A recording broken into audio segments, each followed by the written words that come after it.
For a second, I thought that wasn't going to work, but now it says I'm on the air. So hello. Hello.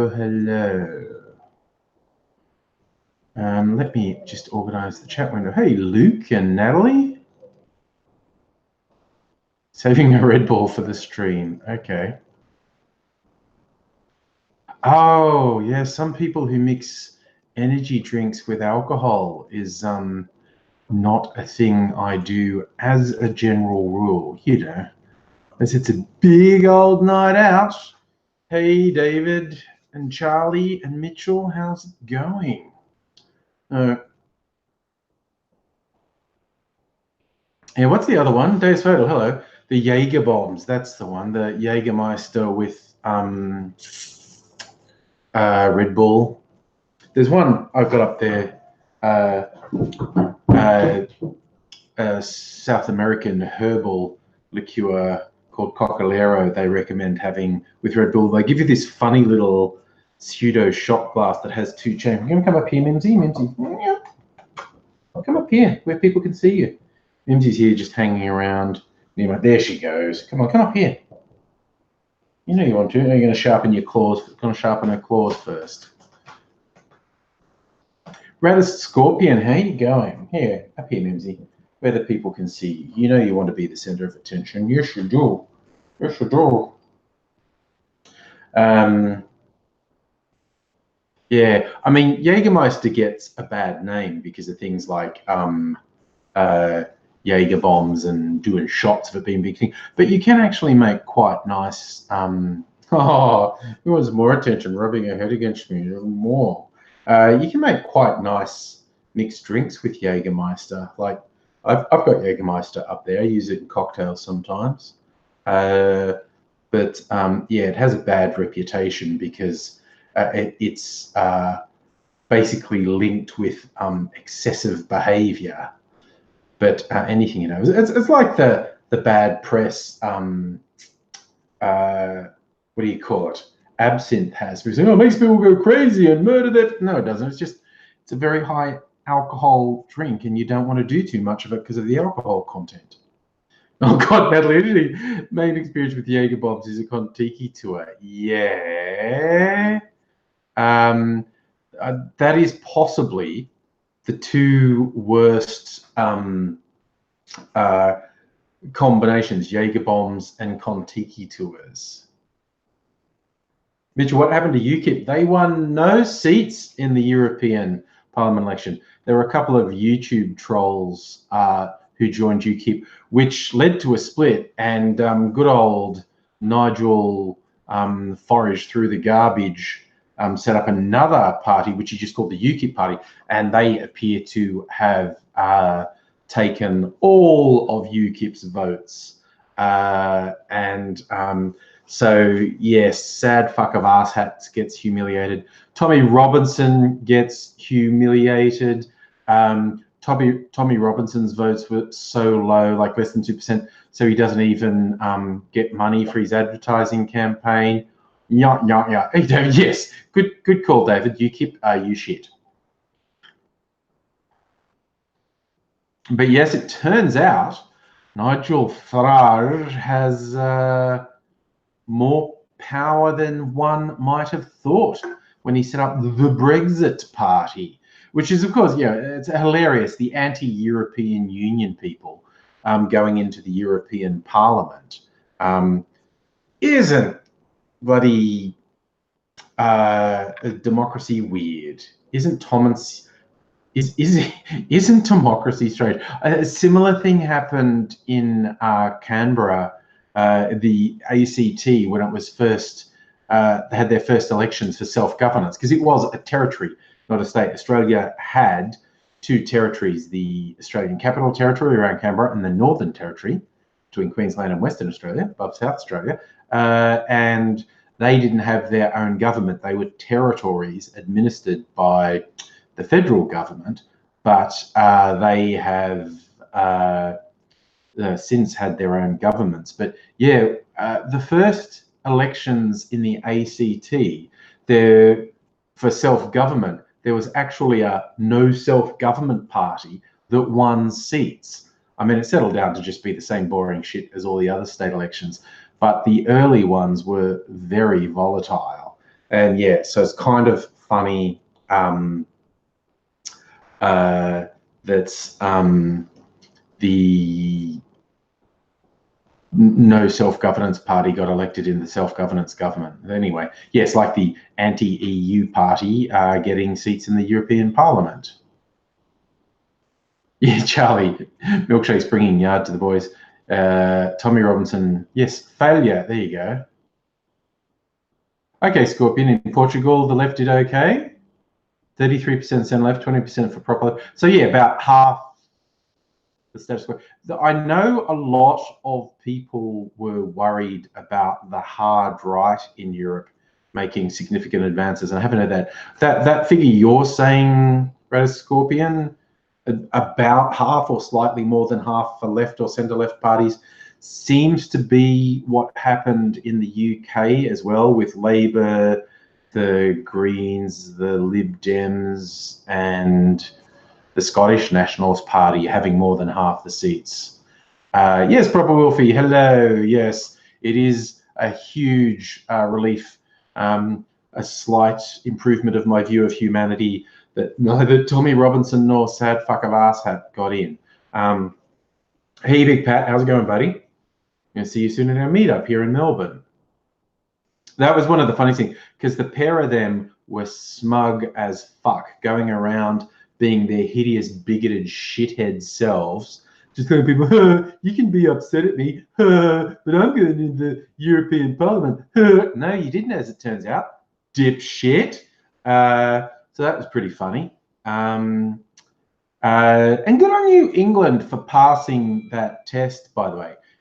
Oh, that's about my physio appointment tomorrow. I get an automated reminder. That's why I'm doing the live stream tonight rather than tomorrow night, because I'll be at the physio tomorrow night, which doesn't take that long, but it's right in the middle of when I'd normally do the live stream. And also, you know, after the physio wreaking havoc on my shoulder, I'm not necessarily going to be in a mood to talk to anyone. Oh, Dave Spadle, I'm not even breaking them up that much into hard right and hard left. I'm just saying, you know, broadly the left, or at least not right, actively right wing, and then the right wing. So the numbers I saw, and I could be slightly wrong, but I think it was slightly more for, say, a combo of Green, Lib Dem, Labour, and Scottish Nationalist Party. They got more than Brexit and Tories. But it is, I know it's very close to half, which is apparently what the fucking population is these days, very sort of split down the middle. Oh yeah, Jesus, Radiscovi. Yes, the hard right are not going away.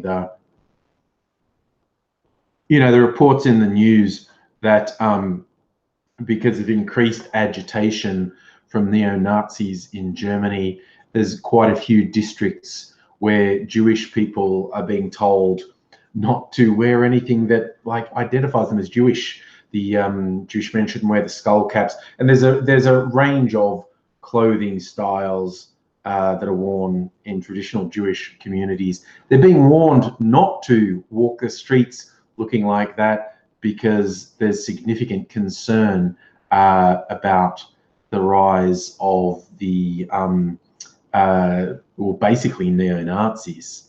Yep, Pat, going to see you at our meetup in about 4 weeks, slightly less than 4 weeks, 4 weeks from last Saturday.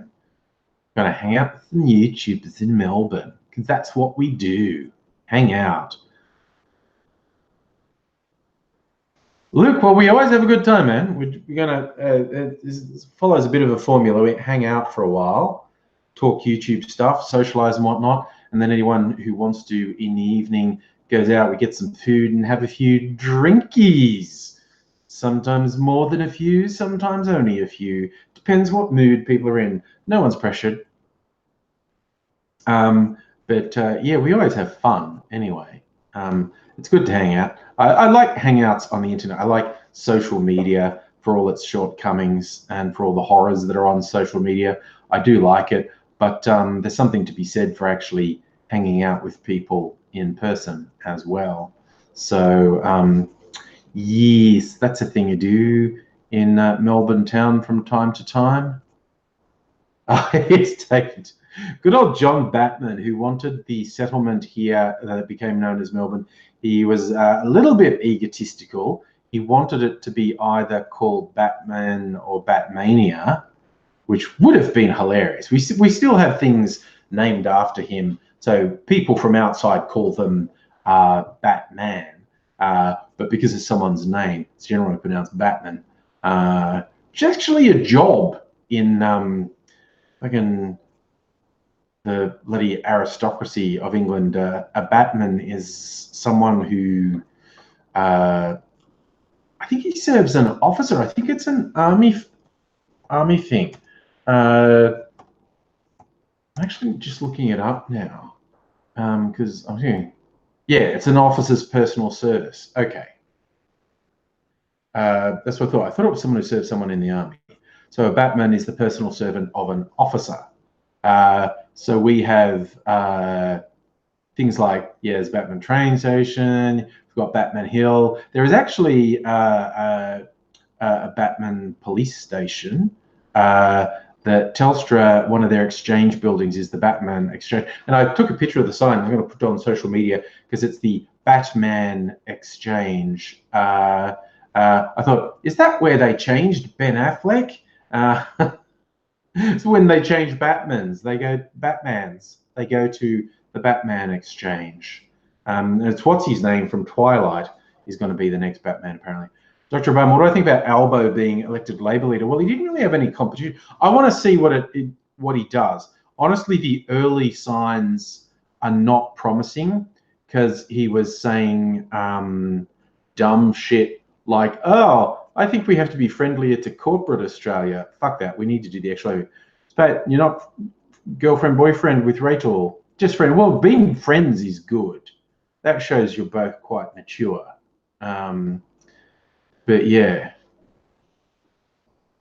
I think there's a bat cave near Southern Cross. I do remember Victoria Police on their social media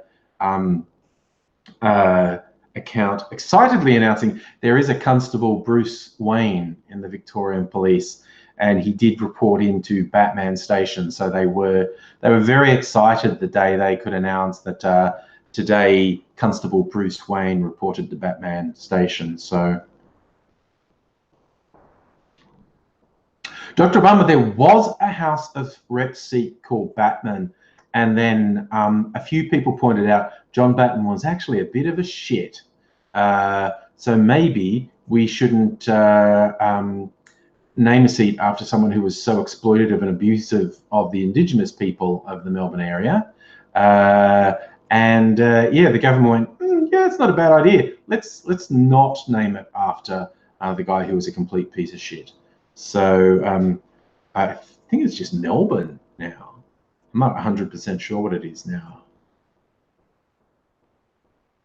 Jason again. Gee, I wonder if you're an idiot alt-right cockhead fuckwit troll who's trying to say something radically left to expose my hypocrisy. I wonder if you are terribly clever and smart and will catch me out. And won't I look the fool when I fall into your trap?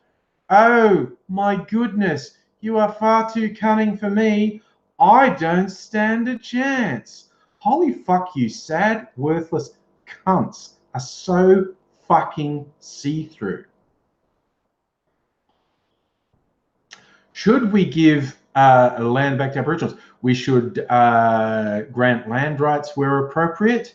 I don't own any fucking land, so I have nothing to give up. I am a renter, so I'm not going to lose anything by recognising the sovereignty of Indigenous Australians. So you're falling flat on your fucking face, aren't you, you stupid little worthless racist cunt? Honestly. Jesus Christ. These fucking pathetic losers who think they're so clever. I mean, that fuck would either come back on the same account or another one of their gutless, faceless, anonymous accounts, because these sad fucking losers always have half a dozen of them. It's going to come back in with, well, speaking as a black woman who's definitely a black woman, I think it's important that we recognize that the true oppressed minority in the world today are straight white Christian men. They get it harder than anyone. And it's fair for me to say that because I'm a black woman. It's just like, what the... I know there's some line between they think the people they're attacking are quite stupid and they're actually so stupid they think people are going to fall for their fuckery. Like that dumb prick I've talked about in a couple of videos, American Jacob Wall. He's been caught out multiple times just straight up trying to falsify smears on various people, and because he keeps trying to pay people to make false assertions against things. And it's like these fuckwit Trumpelos have got so used to just vomiting out fake news all the time. They have actually literally convinced themselves the mainstream media do deliberately lie all the time in favor of progressive causes and against conservative causes. So their default position is, when I want to make a point, I'm going to falsify everything, because in their delusional, paranoid world, they have actually convinced themselves that the media that exposes their fuckery is lying. Because, I mean, honestly, their man Trump can't just be a pathological liar, can he? No, it must be people who point out he's a liar are actually. So they have actually convinced themselves, in contradiction of all evidence, that the mainstream media are actually deliberately lying. So their go-to strategy is to absolutely falsify things. And they keep getting surprised when it blows up in their face. And you go, why doesn't someone expose the mainstream media? Like, because they don't lie like you do. They get things wrong. What they are most likely to do is toe the government line and report government propaganda as fact. Quite the opposite of what these fucking morons think the media does. They get things wrong, and on very rare occasions, they deliberately bias things in a way they know is false. But because these fuckwits have convinced themselves the media always lies, or the fact that they keep exposing all this extreme right fuckery as bullshit and lies, they go, oh, they must be biased. No, just all your shit is fuckery and lies. And so when they're going to expose the left, they completely fabricate everything because they think that's just what, and then they get exposed because their lies are so pathetic and obvious. And they go, oh, why are you always picking on me? No, the people you say are not doing what you're doing. You are inventing blatant lies out of whole cloth. You are premeditatedly going in lying because you convince yourself that's what everyone does. For fuck's sake. Oh yeah, Dr. Obama, the culture war bullshit. That what's weird is in US public discourse, and this includes the so-called, evil media. In the US, when people say culture war, they are almost always saying it as a negative towards the left or progressive causes.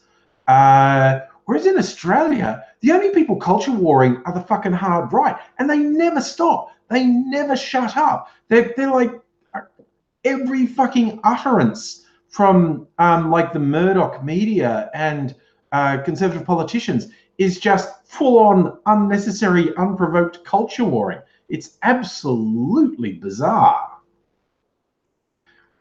And Mitchell, that's the big question. What really is a troll? Well, classically, I've been on the internet long enough when trolls were not malicious. Is just someone who's trying to stir shit up. You in a discussion online, you just throw in something unnecessarily inflammatory or sometimes just stupid to derail conversations because it's funny if you upset people. I mean, there's been some classics over the years of people who just played dumb, said absurdly stupid things, and when people call them on it, they just act completely innocent and go, no, that's how it is. Yes, proper Wolfie, that's another thing those culture warriors fail on because they completely misunderstand leftist ideas. Oh, I heard that, Dr. Obama, a guy from Sky News, the one a lot of people think is the only one who approaches objectivity on Sky News, is going to the ABC. Is he going to, is he doing Q&A or something else? He's doing one of the high-profile shows. Oh my God, Sky News, what a fucking shit show that is. Anytime I've thought, oh no, watch Sky News just to see what they're saying, the shit they're saying is so straight up stupid. It's not, okay, it's one thing that I disagree with different views. I'm fine with disagreement, but the sort of shit the real fucking bleaters on Sky News do, it's like embarrassingly stupid. To say they're straw manning the left with their arguments is to give them too much credit for having a plan. They just say stupid, like embarrassingly stupid shit, and they expect to be taken seriously, and you're like, what? It's just like it's like impossible to respond to them because the shit they say is so goddamn stupid. Haruhi, you think Sky News is not as bad as Fox or not as good as Fox? Yeah, Andrew Bob. I mean, they're just embarrassing. They're that's why I don't know that there are any videos on my channel where I say Sky News is shit, because it like goes without saying. There's nothing to criticize on there. It's just the most bizarre, really fucking stupid bullshit, and they're so convinced they're clever. It's just embarrassing.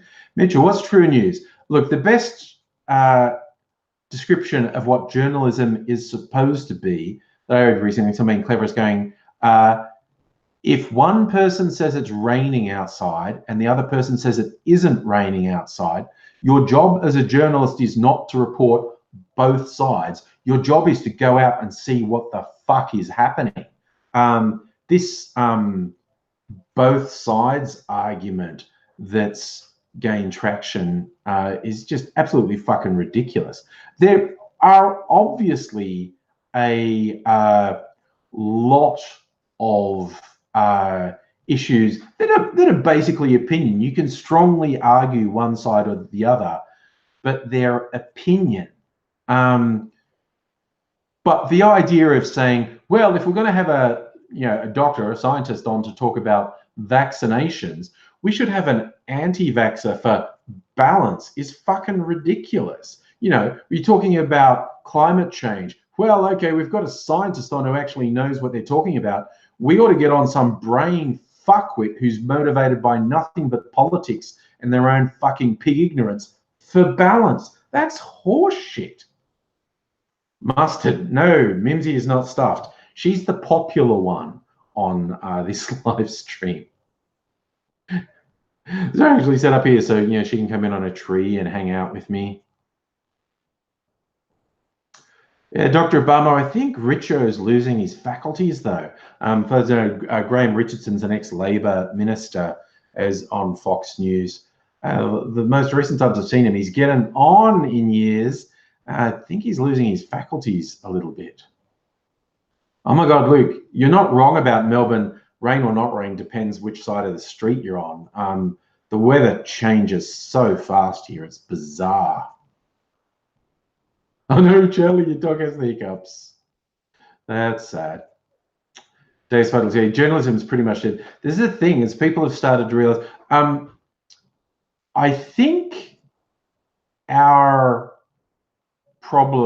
of our problems in the world today, and smart people do this. I know I'm guilty of this. Not to say I'm the smartest person around, but I'm also not the thickest person around. But there is a tendency to think what is now is how things always were. Like, people have an idea of, well, in my living memory, journalism worked like this. And people can have a really blinkered view. All journalism ever was a vehicle to sell advertising. Like, people complain about, oh, no one buys newspapers anymore, so they're going broke. The purchasing of newspapers was a minor part of their income. The overwhelming majority of income for newspapers was advertising, particularly the classifieds. And the internet absolutely destroyed that. The internet proved it's about at least 100 times more effective as an advertising medium than a fucking newspaper ad. So that's what killed newspaper media, advertising. They lost 90% of their advertising dollars. It's not people not buying the paper, although that has an effect as well. But by orders of magnitude, a bigger impact was the loss of advertising dollars.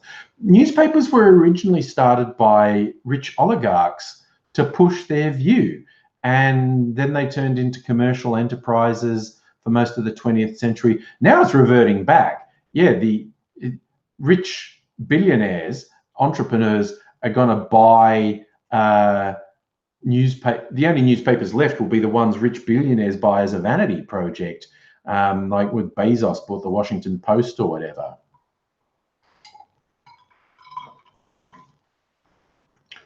But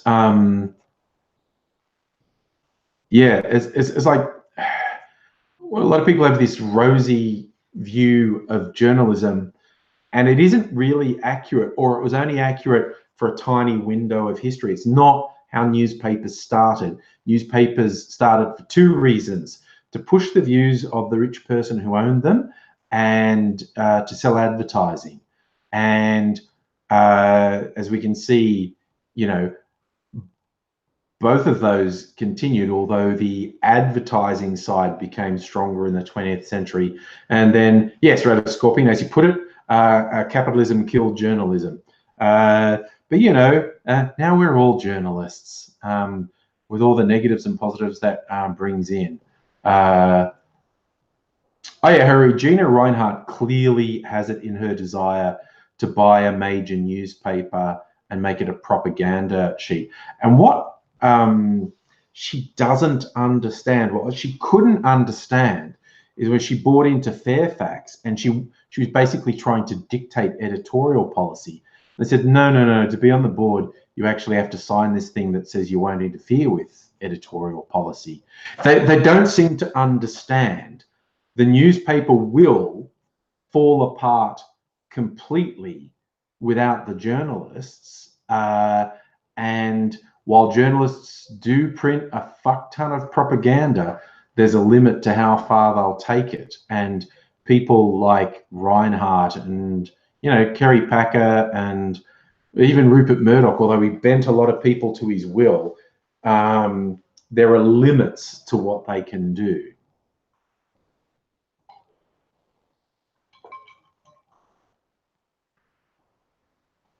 Taste Photo, I think media has always been a propaganda. Like, it was literally, it started as propaganda, and we developed this idea in the 20th century that it had credibility and objectivity, and to a degree it did, but we're also largely fooling ourselves about that.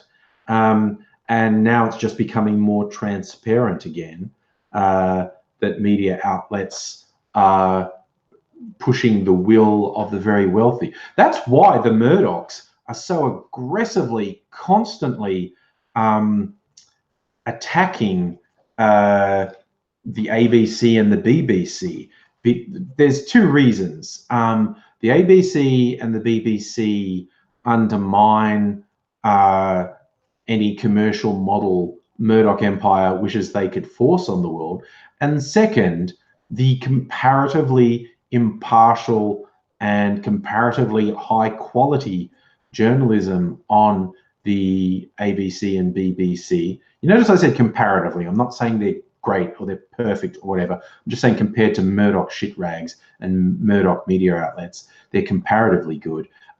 So the fact they're comparatively good and comparatively impartial and have, you know, comparatively high standards, they can really highlight what fucking shitholes Murdoch media outlets are. Murdoch and his cronies would prefer people couldn't make that comparison. They would prefer to control what people saw. Oh, Dr. Barbara, it's inevitable. The fact that Murdoch didn't kick the bucket 10 years ago is bizarre. David, Lockie's funny. The various Murdoch sons who've gone in and out of favour with Rupert, and he's gone in and out of their favour. Yeah, people are now saying Lockie wants to be even more hardline conservative than Rupert, which I think he's just talked about. What was really funny is the Packers have kind of disappeared from public view. Kerry Packer was very big in Australia for years. He died quite a while ago now. But what's interesting is for years, his son, James Packer, was sort of highlighted as being, you know, much better than Kerry, much more open-minded, much less domineering, much less of an authoritarian fuckwit than his dad. But at a certain point, like I think it was somewhere between 30 and 40, it's like the fuckwit gene kicked in, and the ugly gene. James Packer used to be much better looking than he was younger. And Kerry was ugly as fuck. And yeah, somewhere in the 30s, the ugly gene kicked in with Jamie Packer, and he turned into, again, a super right-wing authoritarian fuckwit, and he's also ugly as fuck. And hello, Megaleech. How's it going, buddy? Yeah, right. A couple of people pointing out Jamie is obsessed with casinos. He may have dipped out of media altogether in favour of casino, because his dad was heavy into casinos as well. Dr. Barmer, is that true? Pell isn't appealing charges? I did not hear that. That is astonishingly good news. I was horrified. I know he knows. I think you've misread that. The headlines say George Pell will not seek a reduced sentence if his appeal against a guilty verdict fails. So he's still launching an appeal against. He doesn't go back until next month for his appeal, and I hope to fuck he doesn't get off on a technicality, because that would be shit. That would be a terrible result. Motherfucker is guilty as fuck. Like the allegation followed him his whole life. We know beyond any doubt he spent decades actively protecting child abusers in the Catholic Church, vilifying the victims of sexual abuse in the Catholic Church. He shared houses with some of the worst sex abusers in the Catholic Church for years, and now he's finally been convicted. Like, the stories have been following him for decades. Now he's finally been convicted for sexually assaulting altar boys. You know, he's guilty as fuck. He's always been fucking guilty. I mean, talk to anyone in law enforcement, people who work in child protection, people who work with victims of sexual abuse, say, let's create a fictional person who has significant power in the community. This person spent a significant part of their career actively defending known incredibly serious child abusers, spent decades vilifying the victims of sexual abuse, and was finally convicted of sexual abuse himself. What are the chances that person only offended once? Like, he's only been convicted of a single incident, despite the stories following him for decades. Talk to an expert and say, given him and what we know for a fact about his history, what are the chances he only offended once? And it's fucking zero. It is absolutely fucking zero. Oh no, Dave's Battle. The allegations against Pell go back decades, but it was so fucking hard to get anyone to take them seriously. And it was a fucking major undertaking for this prosecution to happen. Like, the police and the prosecutors did some serious investigation, because they said this is literally the most serious investigation into a sexual abuser in the Catholic Church in the world. Pell was the third most senior Catholic in the world, held an incredibly powerful and important position. The prosecution of him was the most serious prosecution of a sex offender in the Catholic Church in the world. The police and the prosecutors took it incredibly seriously. They looked at the evidence, they talked to the victims of it, and it wasn't even simply a case of did they believe the claims, because there have been a lot of claims against Pell and other Catholic priests that police and prosecutors believed, but didn't believe they could secure a conviction. So they didn't proceed, because it's such a fraught process to launch a prosecution of this type and not get a conviction. And with Pell, they looked long and hard. There'd been other investigations in the past where they looked at it and said, this is not going to lead to a conviction. There's no value in pursuing this. No one wins. This time, it's again, and this is what the defenders of Pell, who are the scum of the fucking earth, absolutely worthless, vile, evil, contemptible scum. Every one of his defenders is absolutely despicable, worthless filth. They keep harping on and on about, oh, you know, with his long and beautiful career, how would he do something like this? We all fucking know. Like, again, like I said, you talk to any expert. Pell is basically never going to go on trial again. So none of the other allegations against him will ever be investigated, let alone prosecuted. But again, talk to anyone who works in the field.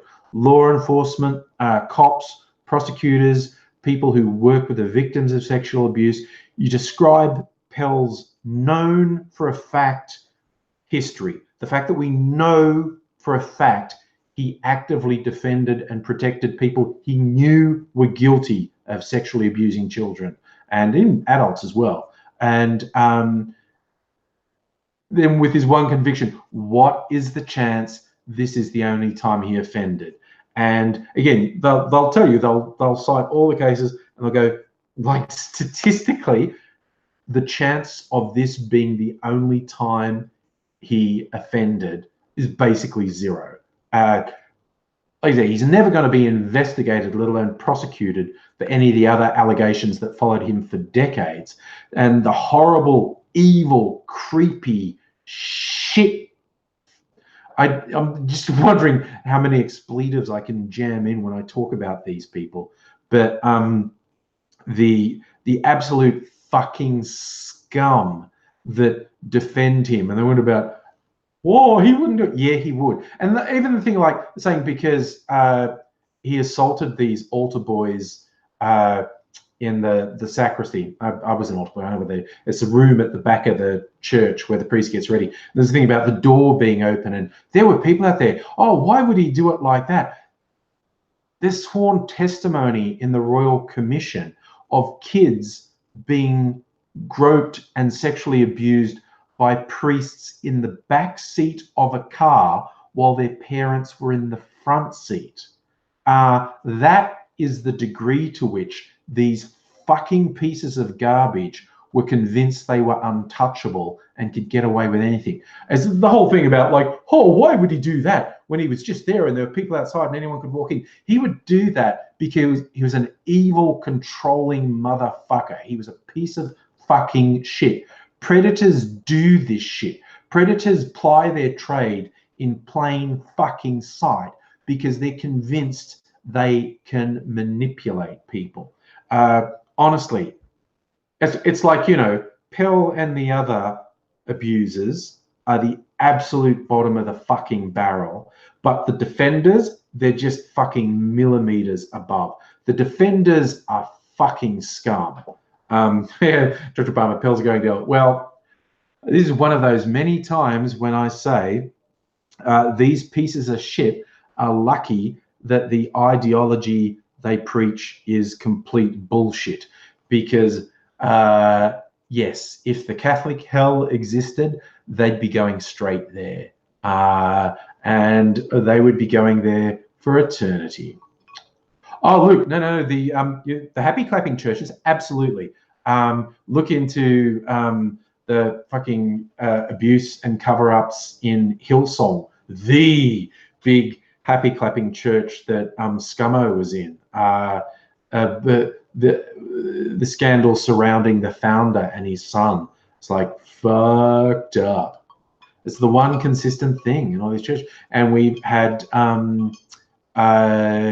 really severe abuse and cover-ups in some of the Jewish congregations in Australia and around the world, of course. And of course, within Muslim groups,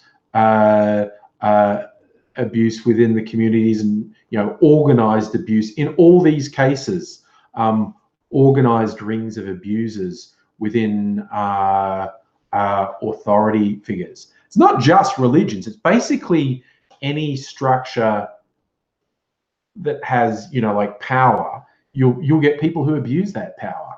You know, you get sexual harassment and abuse and rape in workplaces. There's no industry, there's no workplace that's immune from that. It's basically, as soon as you put a power structure in place, in come people who want to abuse that power. They want power, they want to have power over others, and they want to abuse that power.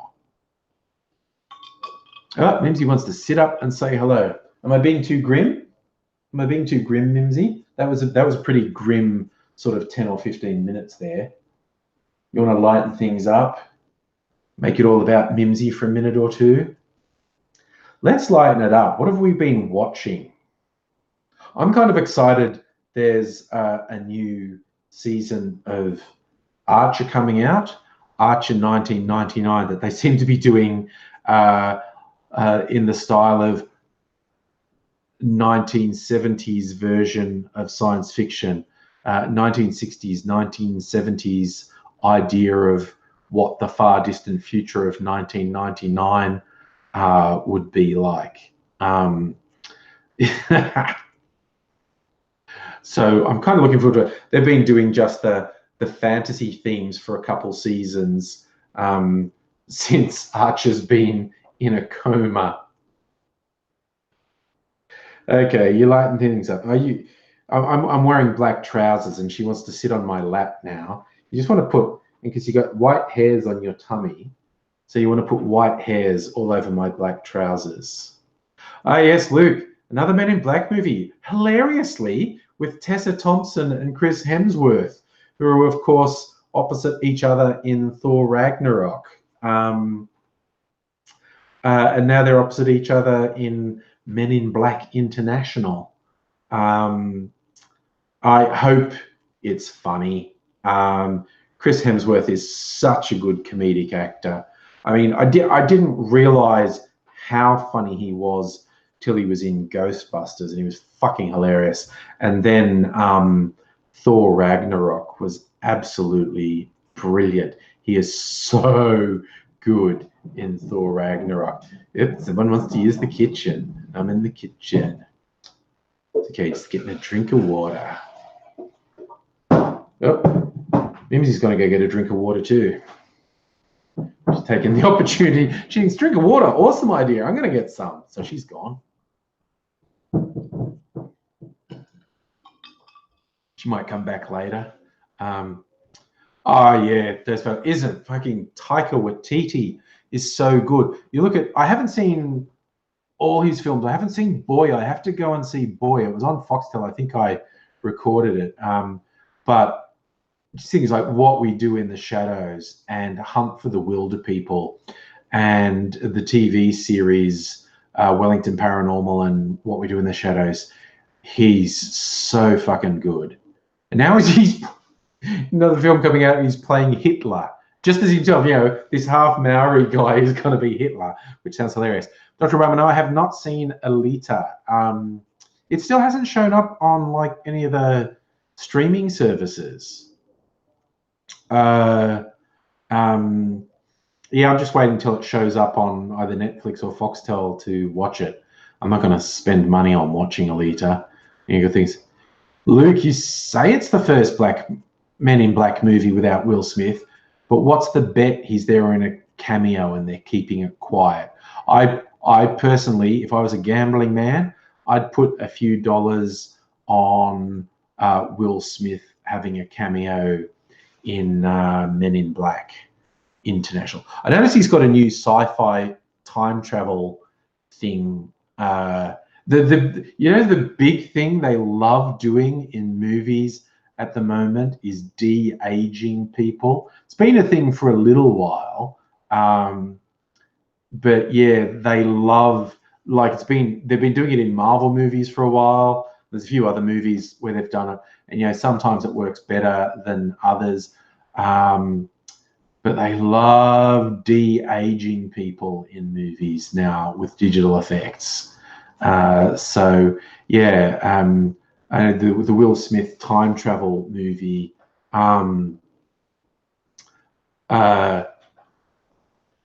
is like young Will Smith and old Will Smith in it. Oh, that's an interesting trivia, Catherine. I hadn't heard that.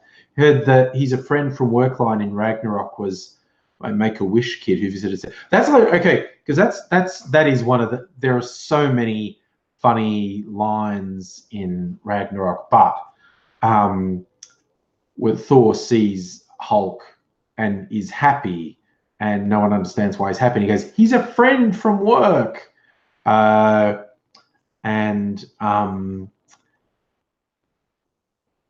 when you see the structure of the film, that's meant to be a big reveal and a big surprise. But typical fucking Hollywood, they put it in the trailer.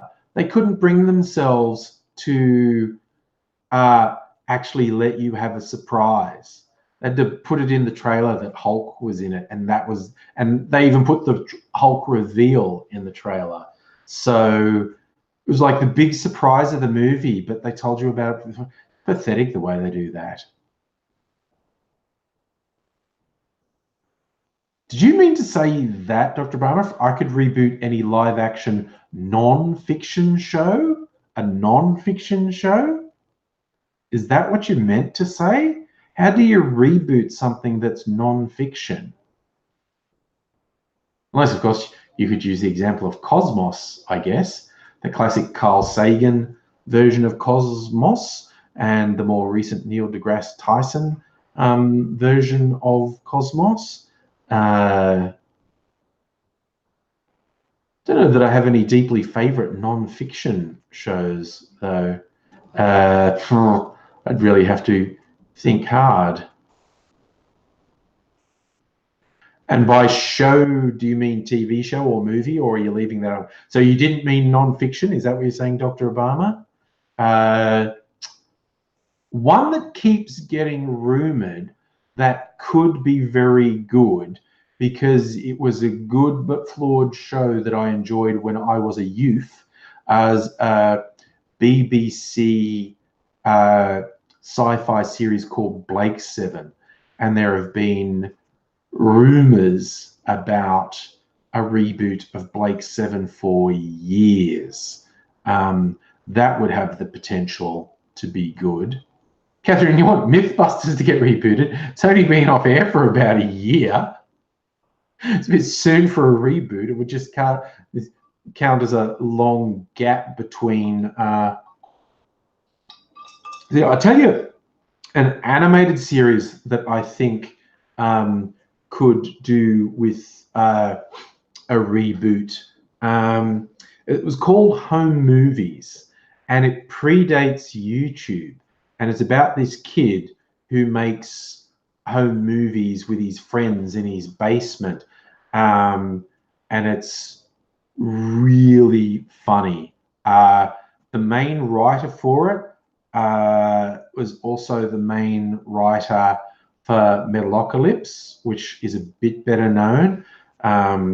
It's about the death metal band Death Clock. And in fact, H. John Benjamin was one of the voices in it. He was this overweight, alcoholic coach from the school, Coach McGurk. And that was my first exposure to him as a voice actor. And so when Archer came out, and H. John Benjamin is Archer, super suave Archer, I was just hearing Coach McGurk, and I was just going, I'm having so much trouble with identifying that voice with a sexy, suave super spy, because it was always morbidly obese, alcoholic, fuck up Coach McGurk. Bob from Bob's Burgers would have been an easier transition.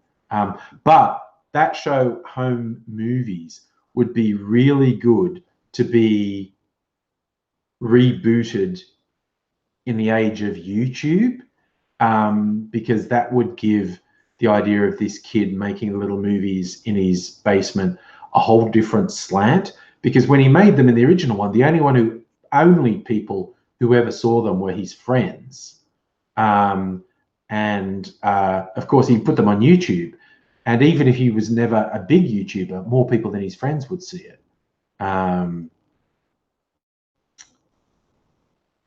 Did I ever see Sapphire and Steel? No, David, I don't know that one. That's a weird one. Charlie, I don't know Science Court either. You're bringing out the obscure stuff that I don't know. What was that, Luke? Angry almost pulls off the other guy. Oh, right. Jamie. I have Jamie. I don't have the walrus mustache though. I need them. I need a much bigger mustache than I have to be Jamie Heineman on Mythbusters. David, reboot Space 1999, make it Space 2099. Those are the classic of the future. I've got a live action Jerry Anderson series on disc. I need to go back and watch, because I didn't watch all of them. It's called UFO, and it was in the 60s or early 70s, and it was set in the far distant future of 1984, and it's hilarious. It's just this super funky sort of 60 vibe feel of the future, and so Earth's being threatened by these UFOs. It's like an existential war between Earth and these UFOs, but it's just hilarious because it's set in 1984 and it's this far distant funky future. Yes, David, you know it. Purple wigs and miniskirts. Yes. Days well, yes. I think a reboot of Firefly stands about a 99% chance of that stupid fucking fan backlash you see for everything these days. But yeah.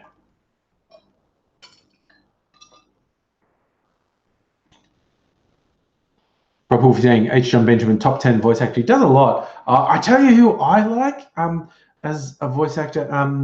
She's in Bob's Burgers. Kristen Schaal. She does a lot. She's been in a lot over the years. In fact, my kids sort of laughed at one point. They'll hear, when I'm watching TV, they'll hear her voice, but they don't know what I'm watching. Like, you know, is it Bob's Burgers? Is it Flight of the Conchords? Is it The Daily Show? Is it, like, she's been on so many shows in the last decade or so. And she's got such an individual voice. Like, you always recognize her voice. Yes, Mr. Blasey. Sapphire and Steel. I see, there you go. You know it too. I don't know it. It's a British television science fiction series with David McCallum as Steel, Joanna Lumley as Sapphire. Well, that's a great cast for a start. David McCallum and Joanna Lumley.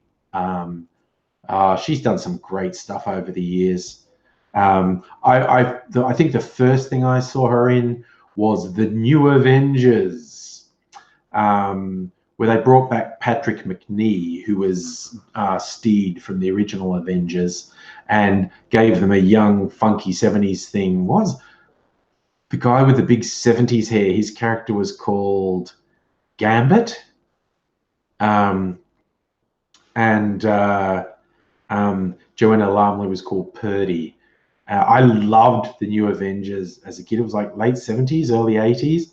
Oh, I loved it. I bet if I watched it back, I would just be sitting there going, oh, fuck, this is awful. Oh, my God, this is so cheesy. And it did have a deliberate camp element in it, so maybe it would carry it off. It's like the original Avengers with Steed and Mrs. Peel. And I was going to say the barely concealed bondage elements of it, like Mrs. Peel was always wearing leather catsuits and getting tied up, and I go, no, that wasn't even barely, that wasn't concealed at all. That was the original Avengers with Steed and Mrs. Peel was fucking fetishist heaven. It was wild. Kinky bloody Brits. I was talking about Farscape. I watched bits of Farscape, but never got heavily into it. I'm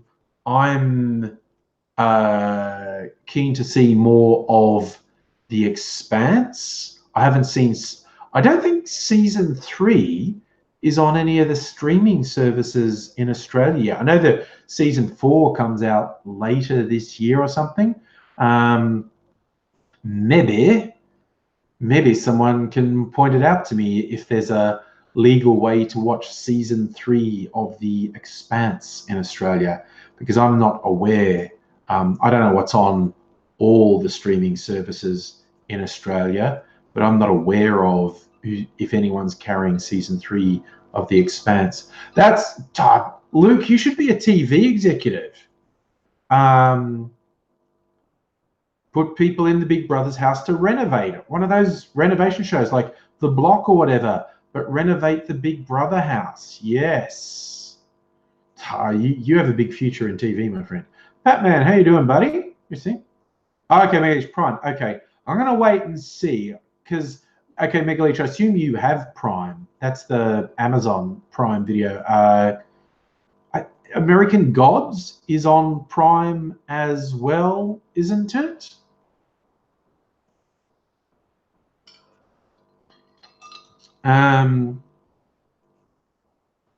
I think American Gods is on Amazon Prime. I'm not 100% sure if you can get it in Australia yet. And I'm waiting to see who carries Good Omens in Australia.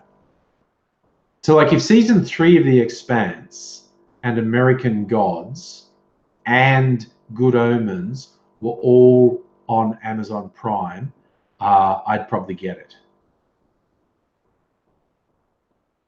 Batman, I'm doing fine, thank you, my friend. Hope you're doing it too, yeah? Avarice, do I know who Isaac Butterfield is? I know of Isaac Butterfield. I have not seen more than a couple of minutes of his videos. Oh, Days Battle, if you... they keep messing up the ability to use VPNs to watch the overseas subscription services. But if you pay for a subscription, but then sneakily use a VPN to get something you're not meant to, I think that's legit if you're paying for the subscription. I mean, how's AZ? He's okay. He's in recovery mode, and unfortunately, he. Let's text him and see.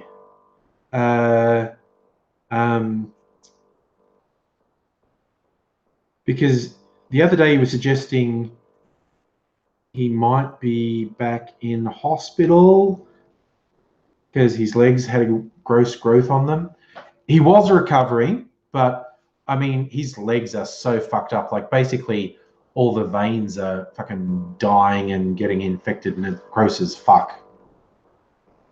Avarice! Oh my God. Oh, that's hilarious. Isaac Butterfield's a younger version of me. I thought he was more right. Again, I don't know him at all. I thought he was more right-wing than me, though. Particularly, I got the impression he was anti-feminist. But the one thing of his I did see recently is he fucking went to town on Fraser Anning, which is great. It's great to see anyone going to town on that Nazi piece of shit. But yeah, he seriously went to town on Fraser Anning. So it's good to see someone who has a big audience taking a stand like that, and just pointing out that Fraser Anning is an absolute worthless pile of shit. So that's about all I know about Fraser Anning. Is he did that a couple of weeks ago. I honestly don't know that much about him. That's him, David. The arsehole who got voted out, who we hopefully never hear from again. And I swear to God, if anyone in the media gives that piece of shit any oxygen, I'll go to their house and shove dog poo through their letterbox. Honestly, the concept of giving that filth oxygen is just awful. Average shit, more in terms of comedy, mannerism, and shit. Yeah, look, quite possibly. I do not know him. Like I said, he went to town on Fraser Anning, so I'm okay with that. Luke, I'm going to have a cocktail today. I know, I'm just having it's my non-sponsored announcement, my vanilla Pepsi Max. I've been drinking. Working for the Yankee dollar. But yes, I don't know. Do I want to do a cocktail? I don't know. Where's my thing with the cocktails I found? Which was the really good one? I made one that I thought was really good. I think it was the Never-Ending Story. Rum, creme de cacao, lime, syrup, and a dash of absinthe. God, even just saying that out loud makes me want to make it. Maybe I will. I don't know.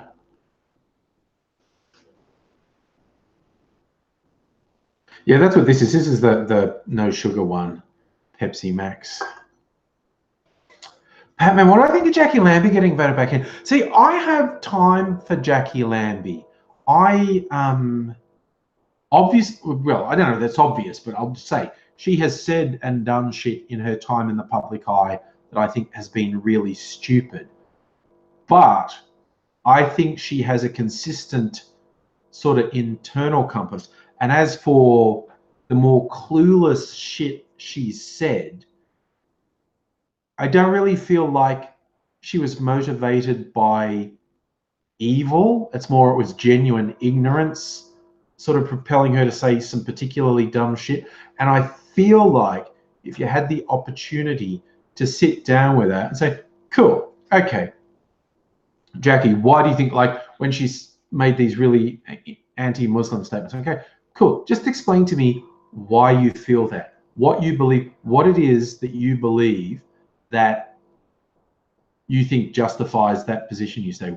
What is it you think is, like, you know, going about Sharia law, what do you think Sharia law is? And I feel like it's possible you could sit down with her and talk something through. Whereas with someone like Pauline Hanson, that would be a waste of breath because she has no integrity. She's motivated by her own ego and her own lust for power. And she is absolutely shameless in the contemptible way she'll shit all over people to advance her own interests. It would be an absolute waste of time trying to talk sense to her. There are still days when I think you could talk sense to Bob Catter, but then I feel like he's just a bit too off his trolley. So yeah, it's like every now and then, it's like, you know, to say something positive about Bob Catter that I've said before, he gives the impression that he genuinely believes he's actively serving who he sees as his constituency, and he is trying to even put his constituency's interests above his own. But every now and then he just goes off his trolley. He'll say, okay, Bob, the fuck was Bob? Bob, take your meds, Bob. What the fuck? What the fuck was that? Kilu, disturbing swing in the hands. I did not see what sort of swing that was. It was predictable. Look,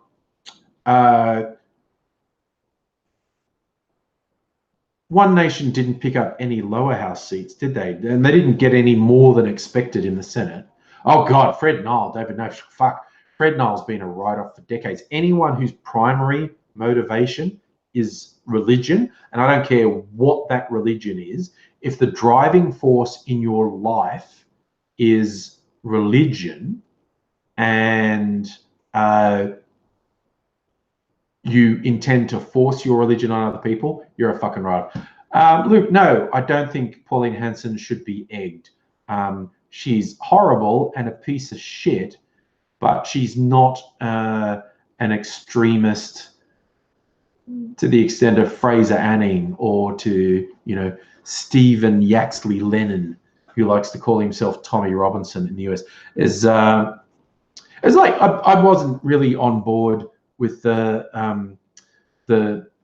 woman who tried to egg Scott Morrison.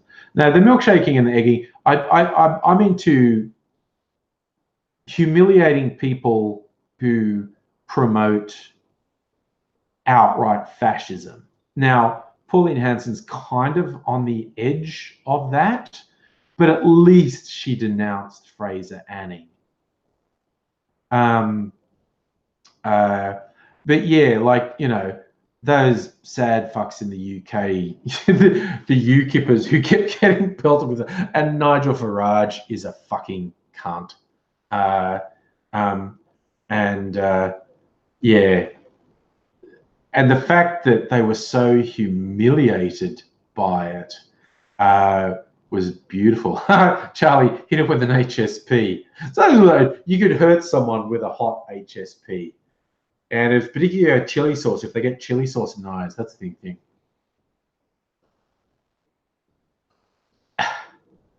Natalie, I'll leave that to you. I did hear a report, the woman who tried to egg Scummo, she got arrested, and they went through her pockets. She had droogs on her person. I don't know for sure that was the case, but I did see one report that she was facing other charges of possession. And I was like, if that's true, that's a message right there. Kids, don't do drugs. They make you do stupid things. Not even the... I'm not even talking about the egging there, but if you're gonna do the egging of the Prime Minister, you are going to be fucking arrested. There is no two ways about it. So if you are going to do something that is going to get you arrested, do not be carrying the droog when you do that. That is the stupid. If that report is true, it's like, okay, you have fucking really, really bad judgment. Really bad judgment. That was a bad idea. Super bad idea. Yeah, hurry. That fucking Thurgon. Yeah, you got Milkshake. He's promoted outright fascism. He's defended outright fascism. And he's a horrible, misogynist, bigoted, lying, hypocritical, cowardly sack of shit. And good on England for passing the test, by the way. Because it was interesting when he got all that shit for making light of rape and rape culture, because he's fucking filth. And he just kept, every time people tried to hold him to account for it, he just refused to back down, refused to apologize, and just kept doubling down, basically. And from my perspective, it seemed quite obvious what he was doing. He was going full Trump. Because Trump never apologizes for anything and never gets held to account and never suffers. So fuckboy just goes, well, Trump gets away with it, so I'm going to refuse to take any responsibility. I'm going to refuse to apologize. I'm going to refuse to back down because it works for Trump. And I was really hoping the English wouldn't fall for this shit, and it turns out they didn't, which is beautiful. Hey, David, yes, if you flour and egg and milkshake someone, they're a cake. There was just that hilarious story that after Farage got milkshaked and fuckboy Nazi Tommy Robinson got milkshaked and sad fuck got milkshaked and kippered, there was one point where Farage wouldn't get off his bus because it was surrounded by people with milkshakes. They didn't throw them. They were just standing there. And he wouldn't get off the bus, which is fucking hilarious. That's what I'm going to do the next one of these fucking right-wing fuckheads have one of their rallies in Melbourne. I'm going to get a Yard T-shirt yelling at Racehorse to stop, because that triggers them. That sets them right off. I'm not even going to yell at them. I'm just going to wear a Yard T-shirt and have a milkshake. Just stare at them and probably video them and see how much they lose their fucking shit. And I'm not going to do a goddamn thing.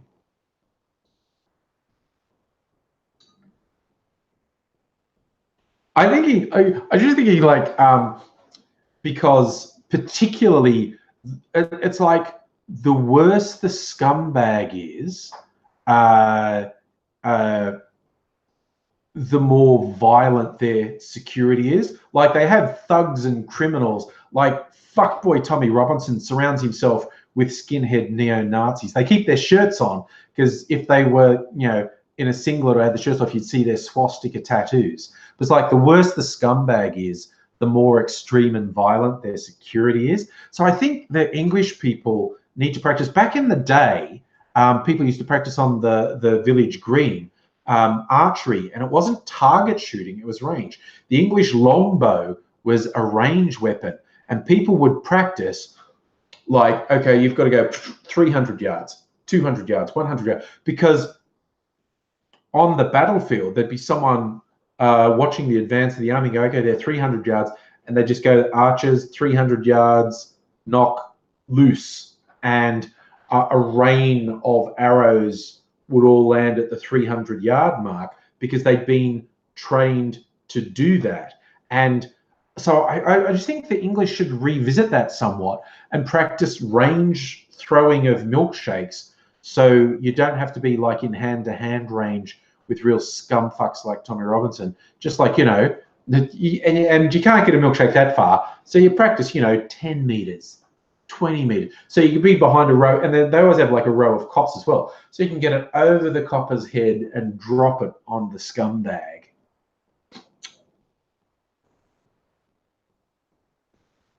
Jim, nasty direction. Well, we get at the usual right-wing fuckery in Australia, there is a coterie of people who are known to be active proponents of Nazi ideology. That's what people are, you call everyone Nazi. No, when I call these guys Nazis, it's because they have swastika tattoos. They are open advocates of Nazi ideology. They have a party on Hitler's birthday. They actually do the Sieg Heil salutes, and they are on like the Stormfront message boards. and they're on Gab promoting their Nazi ideology. So yes, that's him, David Blair fucking Cottrell. Again, he's hilarious because he's a like roid abuser, and so he's sort of big and bulky on top, but he's the classic doesn't do leg day. It's hilarious. He has these tiny little skinny legs. And speaking of yard, my mate Sean Bed, he used to do a lot on YouTube. Sean Bedlam. One of his yells when the real shithead right wingers like Milo Yiannopoulos and them were out here. Blair Cottrell was there, and while he's yelling abuse at the various racist dogs, and Blair Cottrell run out, and he just starts screaming, Blair, you skipped fucking leg day again, Blair. You know what you look like? 2 toothpicks with a cunt on top. He's just shouting something. So what did you say? Sorry, Jim. Yeah. So when I'm saying people who deserve to be egged, that's actually literally it. Anning, yes. Hansen, no. Hansen is an opportunistic, and she's a fairly evil piece of shit, but at least she criticised Anning as well. Kilo, you think Steve Aoki's good with range, yeah?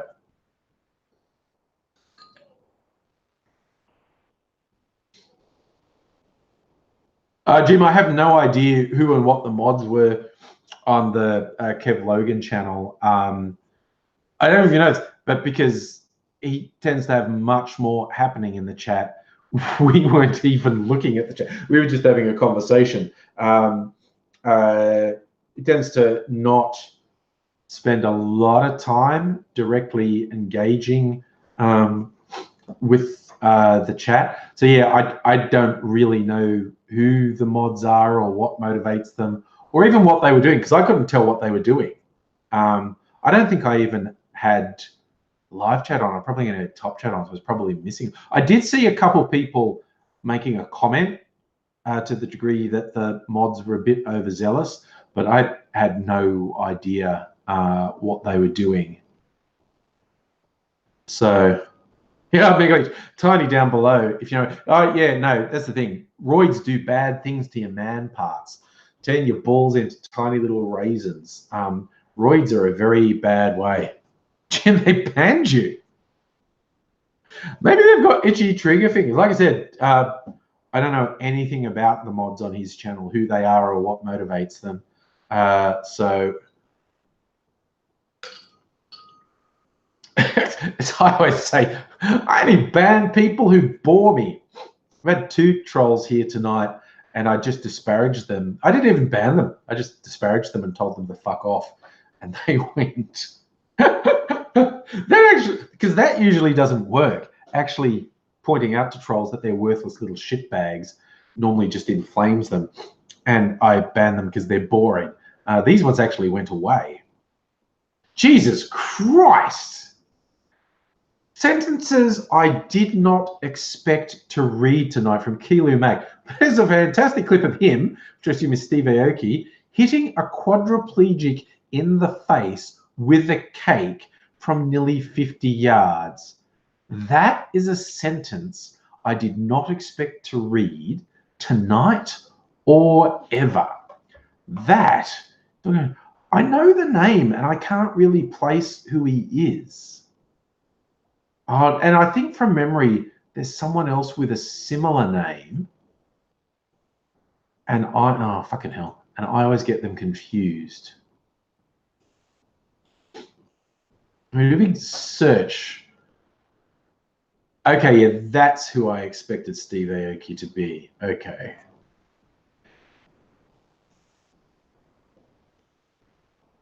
Yeah, no, that's okay. That's what I thought. He's a DJ. Yeah. Okay. Yeah, and I'm sure there's someone with a somewhat similar name, and I get them confused.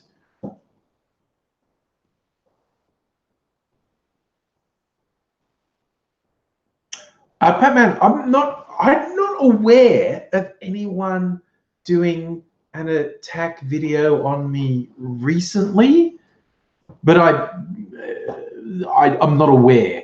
I'm often surprised by how many there are, and I still get comments on videos from people who want to fucking it's really creepy. Well, actually, so it's not that creepy that they want to defend fuckhead McHitler dog, but the ones who want to defend Louis C.K. creep the fuck out of me. V, can you answer a serious question? Yes, okay. Do you want to have a bigger sign that suggests you're a troll? You can ask whatever you want. As I was just saying, if you're boring, you're fucking gone. Musical Aviator, you were doing a flight sim stream. Was that like you were actually doing I'm probably asking a bleeding obvious question, like you were live streaming an actual, you were playing a flight sim? A friend needs advice. Dude, just ask the question. There are a few things more annoying than someone saying, can I ask a question? That is already a question. Just ask the question.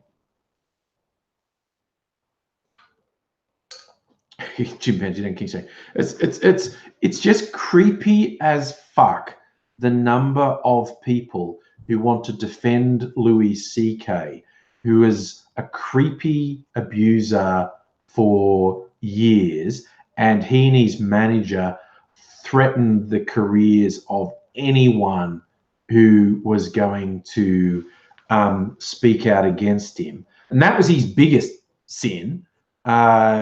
And people want to defend. And he asked, it's like, oh my God, you're just the most fucked people. Kev, we were just talking about you, fellow cultural Marxist Soros shill.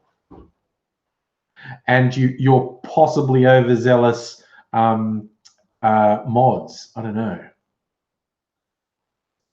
Ugh, it's just anyone who defends Louis C.K. or Woody Allen or fucking who are some of the other super fucking creepers? Basically, anyone who's been exposed as they're somewhere on the spectrum from super fucking creeper to rapist, like Roman Polanski, drugged and raped an underage girl. And that's the thing with Roman Polanski, it's not even an allegation. It's something that everyone involved has admitted happened. Drugged and raped an underage girl, and he's won't go into the US because he'll be arrested if he goes into the US. And people still defend him and work with him. And it's like fucking creepy. So creepy. Ugh. Ugh. You know, and okay, to the best of my knowledge, Woody Allen is just a creeper who had just a thoroughly creepy relationship with his adoptive daughter, and he comes up with all sorts of excuses. And I think he claims there was nothing sexual when she was underage, but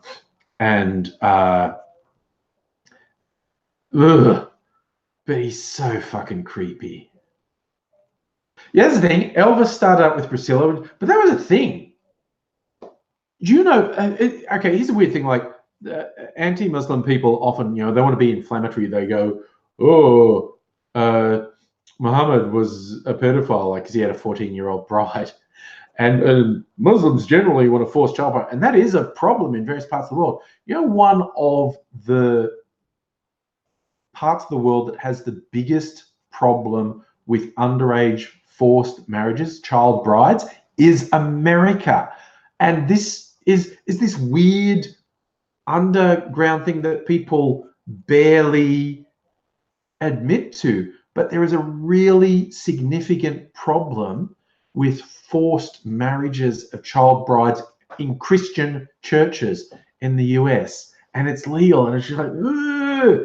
And by, you know, I mean like 14 and younger. So, you know, well, adopted's not incest. Actually, I think if you do, certainly with an underage adopted child, that's a crime. But I think if you have an adopted offspring, even if they turn 18 it might legally count as incest. But Woody Allen always asserted, I didn't adopt her. Mia Farrow adopted her. I was never a father. He was. Oh, he's just so creepy. He's awful. He's creepy. He's gross. Yeah, God, how old was Jerry Lee Lewis? Married his cousin. What was she? Somewhere between 12 and 14. Although I do, this is the weirdest thing. Like, particularly these guys in the entertainment industry who've been exposed for shit they did, you know, particularly back in the 70s and 80s.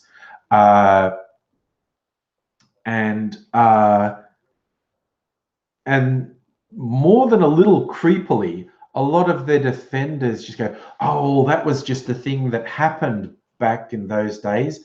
You know, you get a young girl backstage and have a grope and whatnot. Oh!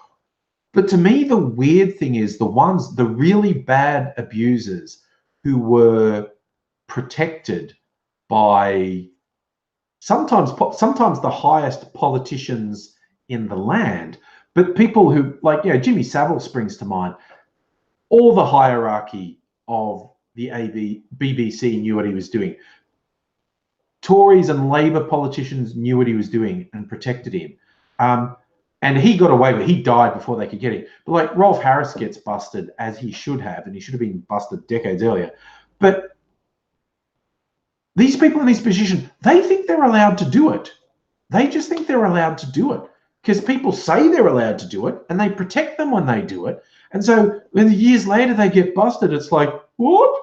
Why am I being busted? Everyone said it was something. No, but you knew it was wrong. You brought David Bowie. David, you brought him up. He was at least briefly part of a scene known as the baby groupie scene in LA. And this was girls as young as 12, possibly even younger, being pushed on rock stars, often by their mothers. And because this was back in the 70s, you know, they're still around the room. And the women now say they actively pursued it. It's still criminal. It doesn't matter if a 12-year-old says they want to have sex with a rock star, the rock star is still committing a very serious crime if they do it. And at least briefly, Bowie was part of that scene. But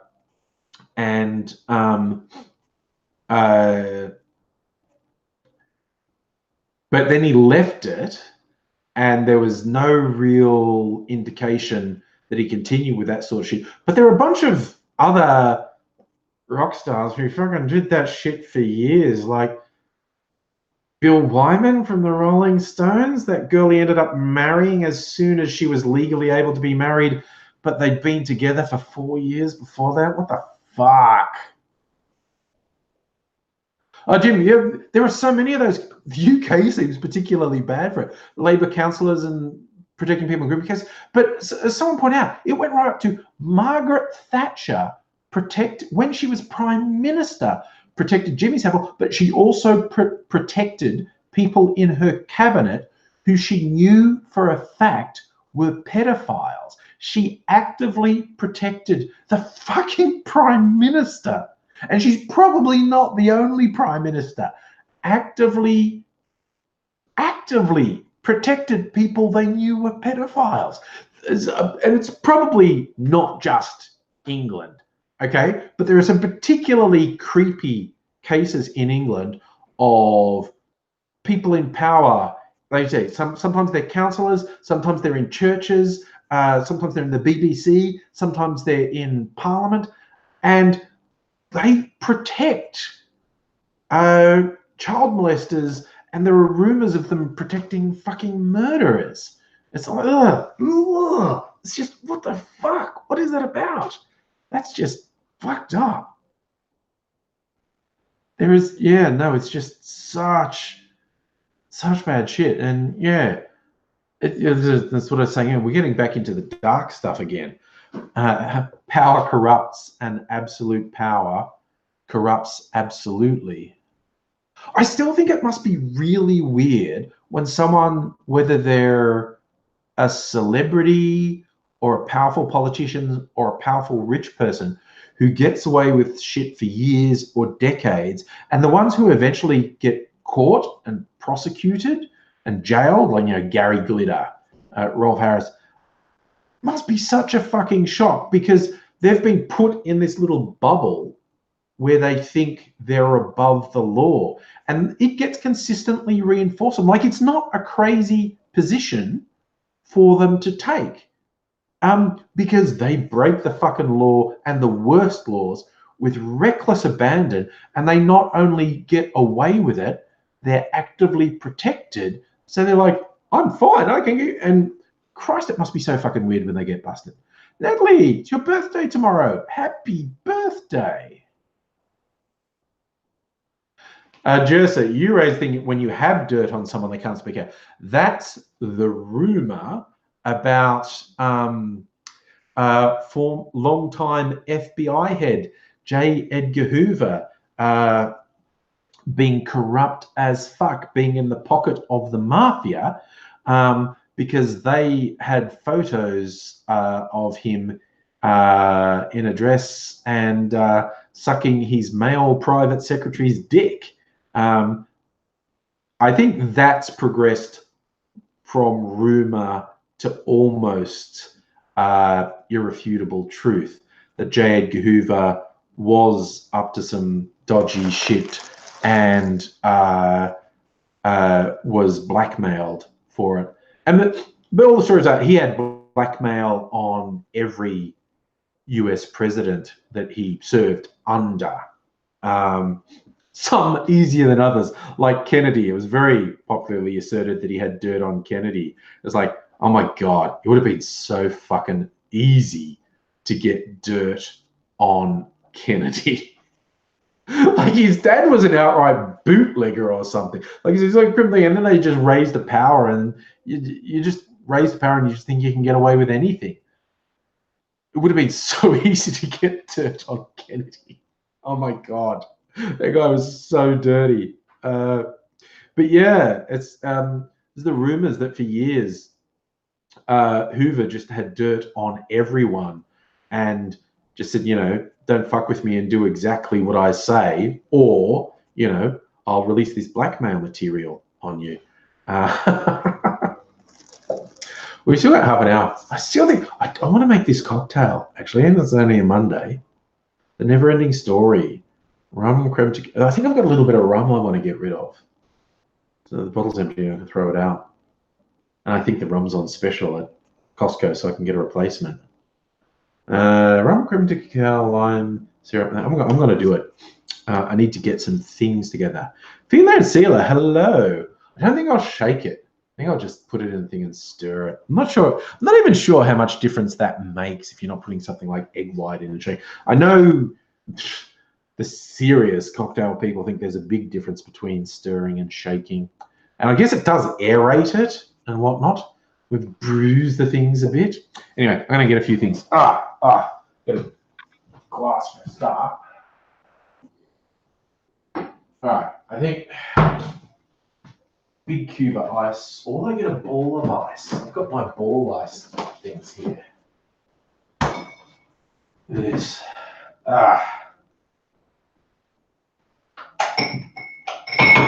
Just slightly difficult to get out. All right, so we got rum and creme de cacao.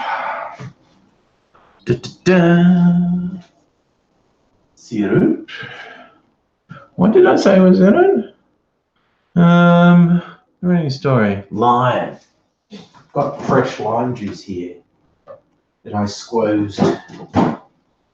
Fresh lime juice, squozed from some fresh limes. I think that's everything. That Pepsi can there. Oh, I want my absinthe. Where's my absinthe? There. A little dash of absinthe on the top. A bit of colour. All right. So, okay. Red Scorpion. Okay. True. I also don't think sucking dick is dodgy shit. Look at my little ball, I think. It's in Hoover's world. It was very dodgy shit. Like it was criminal. It was actually criminal. A little bit of rum. I think I'll just put that in. Might be more than I was intending. Yeah. Oh, no. That was more than I thought it was. Oh, no. No. Okay, I need to be a bit careful with measuring anything else. Next, we're asking the big questions. What can be done to improve the world? I am a big believer in we should not underestimate the power of small positive acts. You should never hesitate to do something small and positive for someone else. Just the idea that I can't make a difference. It is understandable to feel that, but don't let that feeling grind you down, because the smallest positive acts can have effects so far beyond what you imagine. You never know how many times that positive effect can knock on and spread out to other people. Alternatively, as Charlie says, eat the rich. That's another thing you could do. Is that going to be strong? Yes, it is. I'll put a little bit of absinthe on the top of it. Now, it is true from many perspectives, not having children has some positive aspects. Certainly saves on resources. It's even a little bit of the old red absinthe. Isn't it pretty? It's very pretty, isn't it?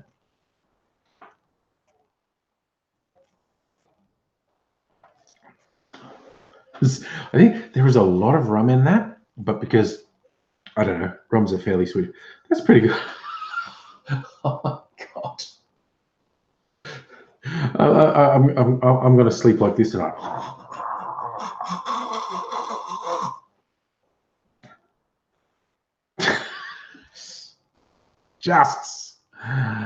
I really underestimated how much rum was in that bottle. I thought that was a little bit of rum. I won't measure it. I should have measured it. I think it was well over twice as much as I thought was in there. The next thing, it's only one of these things where on one level I'd like to keep this as a Class C because it's got like an embossed sailing ship on there, embossed Captain Morgan Rum Company. If I was clever and could cut the thing, then it would be a really tall drinking glass, hold more than a pint, I think. And I even got one of these supposed bottle cutter things off the internet, and it doesn't work, and I'm really annoyed by that. So you accidentally pour too much alcohol every day. It's an occupational hazard. Yes, I see the proper Wolfie, think global, act local. Very big. And I'm a very big believer in that as well. We do need to think about what are the global impacts of our actions, but also just get involved in things locally. What's the best thing to do with bad people? Probably depends how you identify bad people. My initial thoughts involve wood chippers and compost. But yes, you get some scary, creepy, authoritarian people who say bad people are people who just believe things they don't like, particularly, and it's not limited to religion, but it's one of the more common and uglier manifestations of it. People whose authoritarian ideas are tied up in religion tend to want to inflict severe punishment for minor transgressions.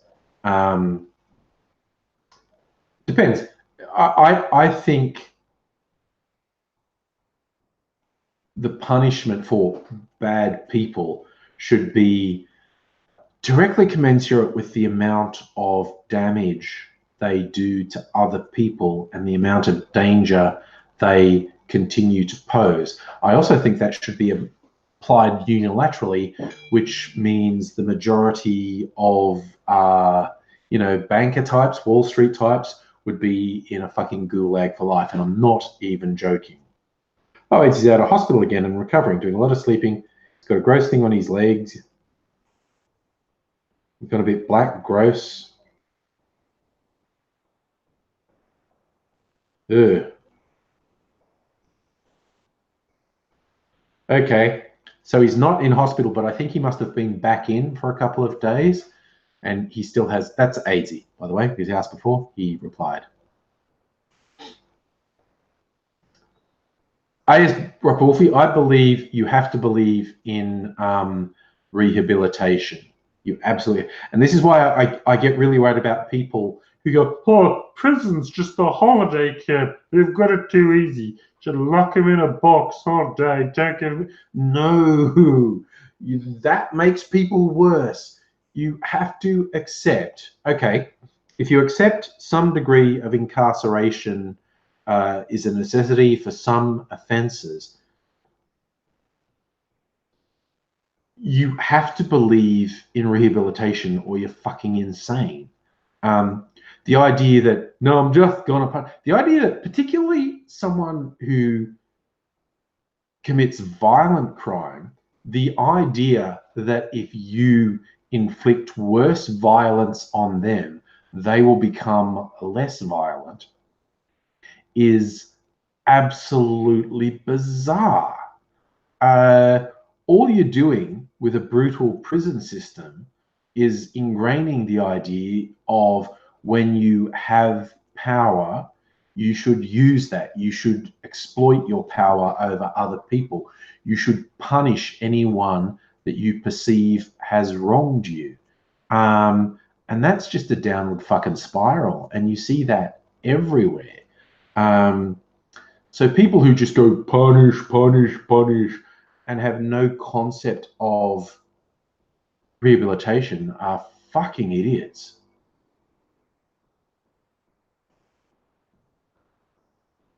Did I stop talking for a while, Luke? I don't know. And that's the thing, Dave. The big thing is, if the person is coming out of jail at some point, you have to put an effort into rehabilitating. Do I think some people will always be bad and will always be dangerous? Yes, I do. I think there is justification for some people never being allowed to be part of society again. But the idea of just going punish, punish, punish, punish is fucked up. It's not just sick. It's not just cruel. It's stupid. It is counterproductive. It makes life worse for people who don't commit crimes. Being cruel and vindictive to criminals hurts people who aren't criminals. And so many people have so much trouble accepting this. This is like I've seen so many purely economic studies that say giving free accommodation to homeless people is cheaper than leaving them on the streets. Because the majority of homeless people, given the right support, will get their shit together. When people are on the street, they need more medical support and they need more expensive medical support. They're more of a strain on the system. But everyone's going, no, I don't want to reward people for being bums. And it's just like, even when on purely economic terms, you can show someone beyond any doubt that giving homeless people free housing saves money, people just arc up. And this is whether they're left wing or right wing. If they're left wing, they'll go, there's more deserving people than that. If they're right wing, it's going, fuck it. If you can't do it yourself, fuck you. And it's just, oh my God. Keely, what would I do with Blair Cottrell? I wouldn't let the fucker hide for a start. I wouldn't let him equivocate about his Nazi bullshit. And I wouldn't give him a platform anywhere. And if you can prove he's advocating for violence, I'd throw the fucker in jail. Yeah, Jess, you raised a point. The war on drugs is actually a war on poor and black people. It's ridiculous. The criminalization of drugs costs more money and lives than the legalization of drugs would. If you legalize, and I say you legalized everything, okay? Heroin, cocaine, everything, you know, crystal meth, but it was regulated like tobacco and alcohol is, which is a very imperfect system. And yeah, people would still die. People still die from alcohol and drugs. But way more people die, and there's way more crime when drugs are made illicit. I mean, that's simple, unarguable fact that people have this moral issue. Oh no, would someone think of the children? It's like, oh my fucking God. Just lay it out logically, and no, it doesn't work. Just you're okay with imprisoning white meth heads. I'm okay with imprisoning anyone who's violent, basically. Lion Spider stepping in the last few minutes. Yes, you are. And Proper Wolfie, I agree. Addiction's a medical issue, not criminal. Mitchell, I think people who ask for money on the streets are annoying, but I'm also a bastard and I ignore them. And I'll tell you why. There's in Australia, not so much in America, but in Australia, there are three main reasons that I almost never give money to people on the street. One, I've already said, I'm a bastard.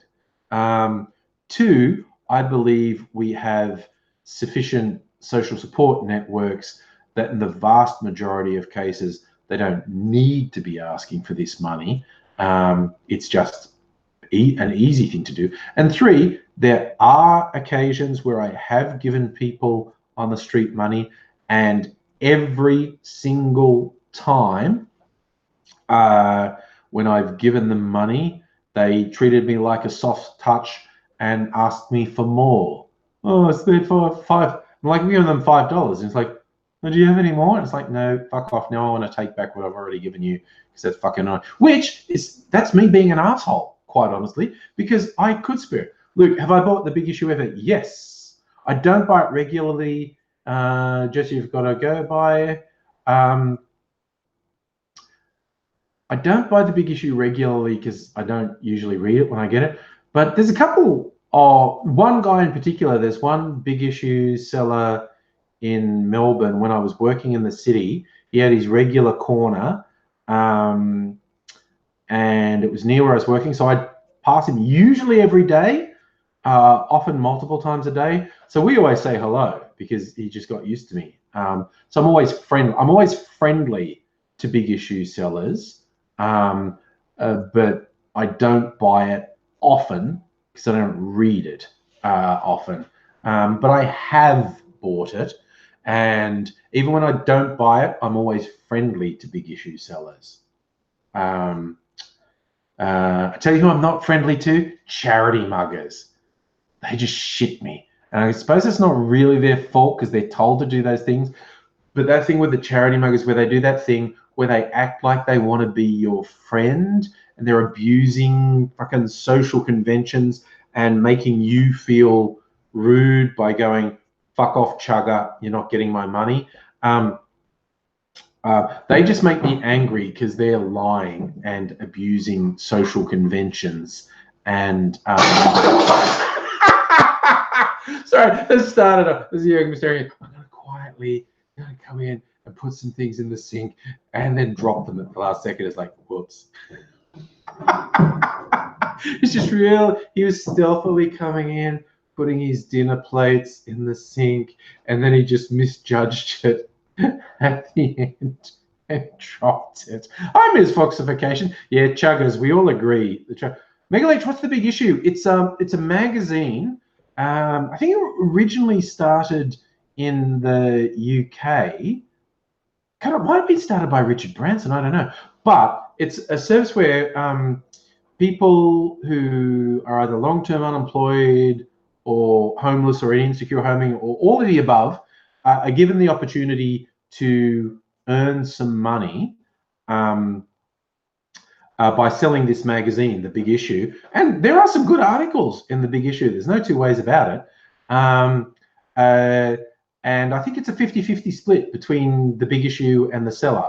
And so it's people who otherwise are not going to get a job are given an opportunity to do something that earns them some money, gives them a bit of self-respect as well. I am broadly a big supporter of The Big Issue. Although again, okay, like Luke asked, do I ever buy The Big Issue? I could lie through my fucking teeth. I could lie through my fucking teeth and go, I'm such a good, wholesome person. I'd buy The Big Issue all the time. But I'm not going to lie. I'm just not going to lie. I have bought it in the past. I don't buy it often, but I am always nice to big issue sellers. I think they're doing good stuff. And I always ignore chuggers.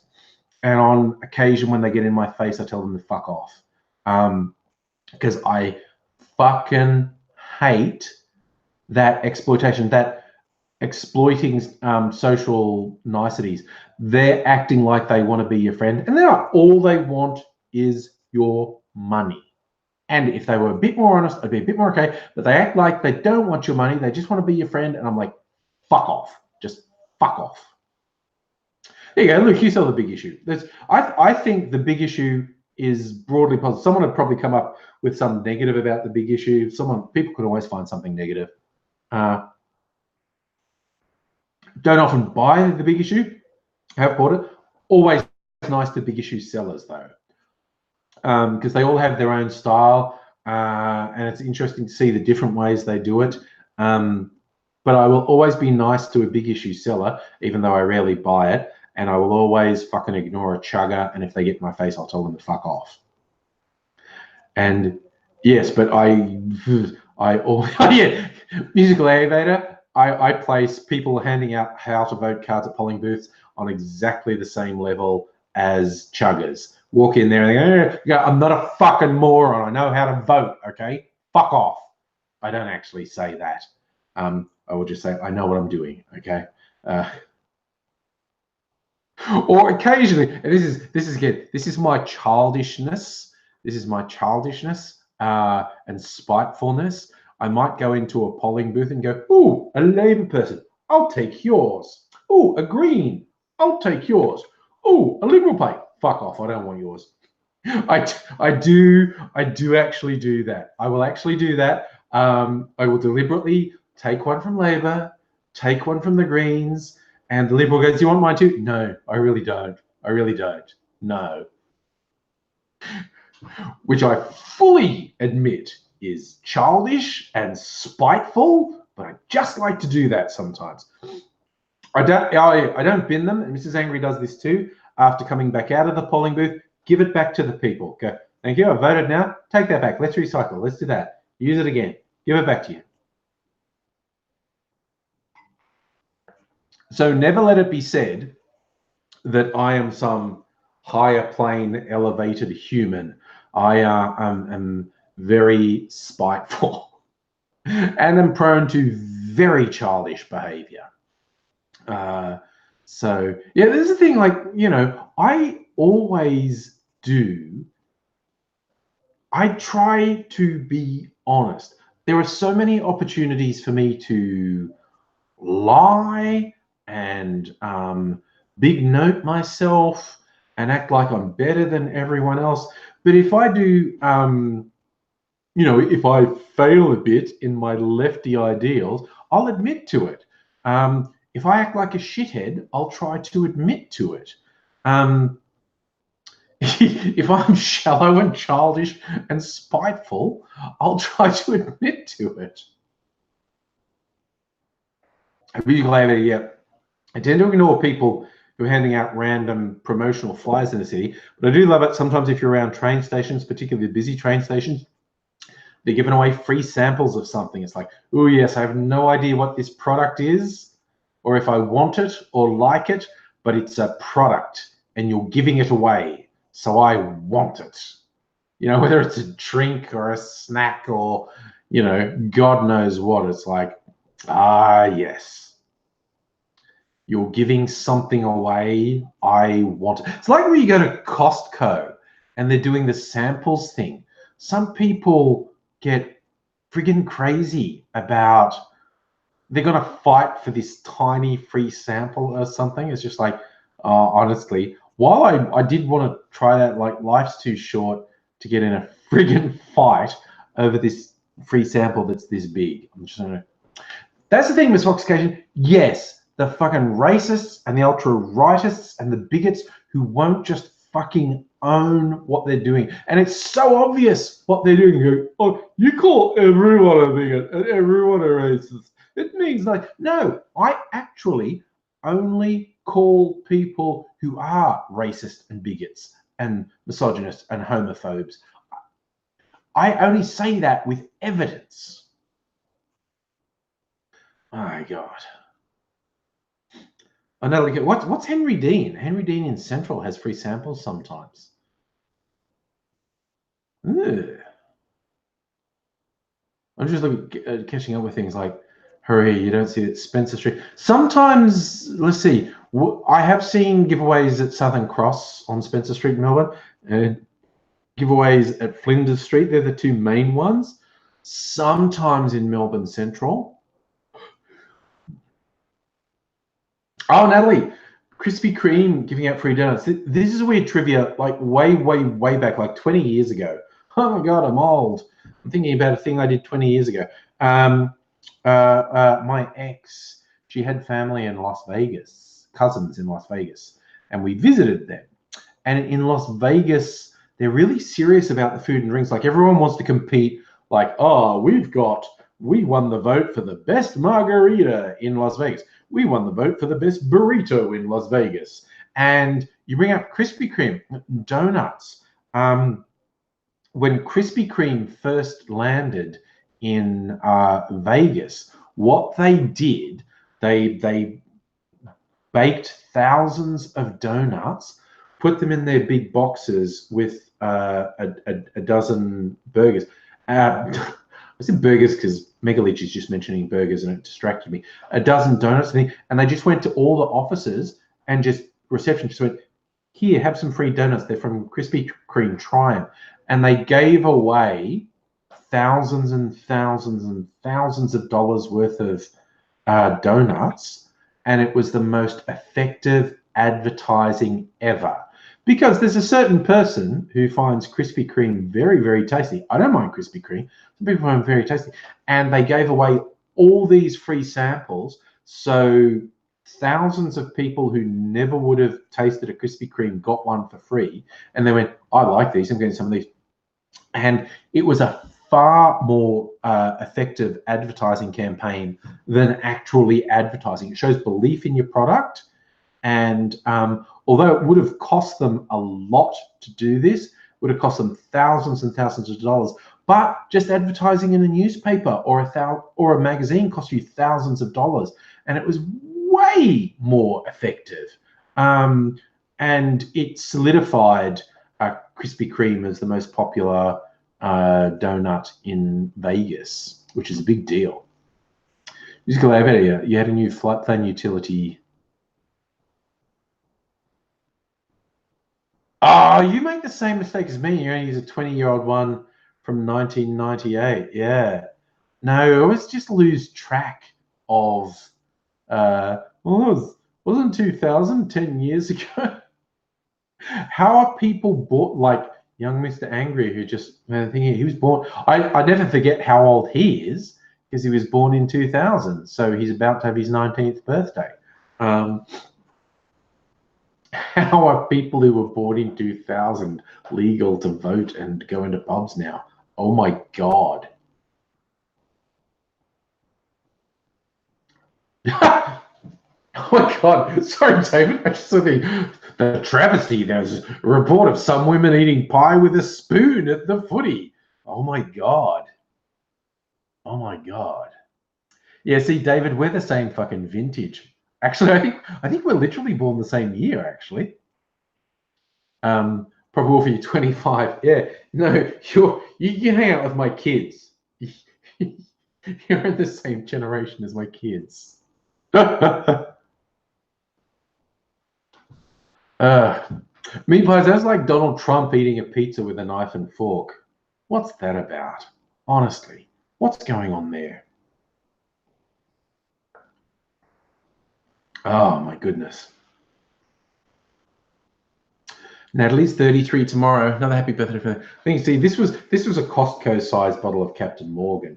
Not the you normally get like a 750ml one at the bottle shops or 700ml. This is a liter. They do some big one. I've got a big bourbon bottle. There's like 1.25 liters. I think I saw in the ad they had that Captain Morgan and that huge thing of bourbon on special. I should go back to Costco. I should stop buying booze. Look at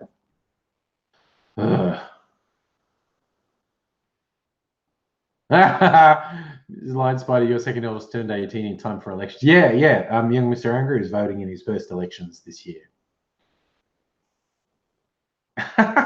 Well, see, it wasn't just in the 1980s that Donald Trump ate pizza with a knife and fork. I remember when he was hanging out with Sarah Palin. This is when Jon Stewart was still on The Daily Show, because Jon Stewart was a hardcore New Yorker when Sarah Palin went to New York and hung out with Donald Trump. So this was 6-8 years ago. I don't remember how long ago. He took her to some shitty mainstream pizza place instead of a real authentic New York pizza place. And they ate pizza with a knife and fork. And because Donald Trump was notoriously an Obama birther, when Jon Stewart saw him eating pizza with a knife and fork, as a New Yorker, he's going, "What's that? I don't think he's really from New York. I want to see his birth certificate." He became a Donald Trump birther because Trump ate pizza with a knife and fork. Oh God, Natalie. First vote your sister cast was for Mark Latham as Labour leader. Oh shit. God damn. Oh no, that's right. Okay, I think I finally finished. Oh my God, I didn't mix. I should have shaken it. The bottom's just all, no, gross. That's just all the syrup. Okay, I should have actually shaken it to mix it up. That's just all syrup. Yeah, I don't know if you can even see, like, that's just all syrup in the bottom of the glass. Agave syrup. I should not have done that. I should not have done that. Oh God. Okay. This Fox question, does Trump eat his evening cheeseburger with? He eats KFC with a knife and fork. It's bizarre. Anyway, all right. I finished my cocktail, so I think I'll go to bed now. Oh my God, that was okay. I said there was no difference between stirring and shaking it. There's a big difference because the fucking sugar syrup didn't. So I used this stuff, agave, which I got from Costco. Not sponsored. I should get sponsored by Pepsi and I should get sponsored by Costco because I talk about both of them too much. But I do like that agave syrup. It's meant for cooking. It's like a 1-for-1 replacement with sugar. Like if something says 1 cup of sugar, you can put a cup of this stuff in. But I use it as a sweetener in cocktails. Yeah, what am I not giving a fuck about? Yes, I got a good question. Am I going to get it together to do a Wangathap? I don't have anything specific in mind. If you're not already following me on the socials, you can find me by just searching AngryAussie on Twitter or Facebook. and give me a suggestion, because I actually don't have anything. I want to make a video tomorrow, and I don't have anything specific in mind for it yet. Miss Foxification, is this agave any good in coffee? Probably. I don't like coffee, so I don't know. But it is quite a strong flavor.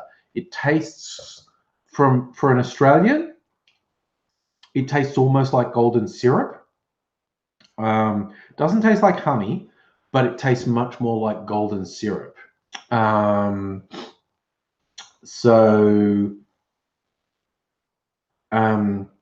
It would be adding a definite flavor to coffee, so it depends if you like that. Hurry, I might make one about the various people crying about having milkshakes thrown at them. I might laugh at sad fuck of ass hats humiliating himself with like less than 2% of the vote, not getting in. This is, yes, definitely not artificial. This is a sugar alternative. It is agave, comes from like a cactus. So this is the same base that tequila is made from. It's made from both tequila and its smokier cousin, which I have over there, mezcal. Tequila and mezcal are both based on agave, which comes from cactuses, or what's the other word? Succulents in Mexico. But anyway, there's all God. We could get on a whole thing about agave and how some vegans like it because they think honey is exploitative of bees, but agave doesn't exploit bees, but it does exploit Mexicans. Oh, actually, Haru, you may be onto something with Theresa. Theresa May, the idea of wanting to be sad because Theresa May was sad is bullshit. I loved because everyone's going, oh, you should feel sorry for her. Some fuckwit person, oh, what do you think of Theresa May as Prime Minister? As a human, you have to feel for how sad she looks.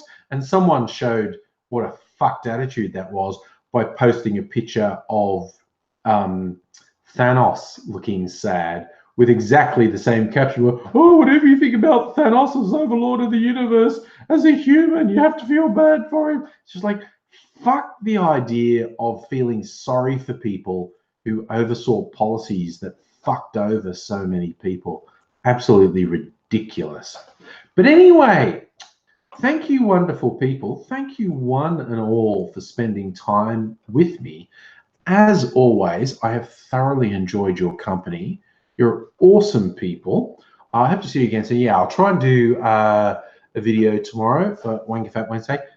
I think at this point, Theresa May is probably a front runner, actually. But we shall see. And I'll wait, tomorrow's Tuesday. Oh God, so I have 2 whole days to think of a Wanker Fat Wednesday video. So it better be good if I have that much time to prepare for it. And I'll probably do another live stream on Thursday. Maybe see you all again then. Yes, Proper Wolfie, as you say, everyone in the chat's rad as fuck. So look after yourself, one and all. I hope to see you again soon. I will say bye for now.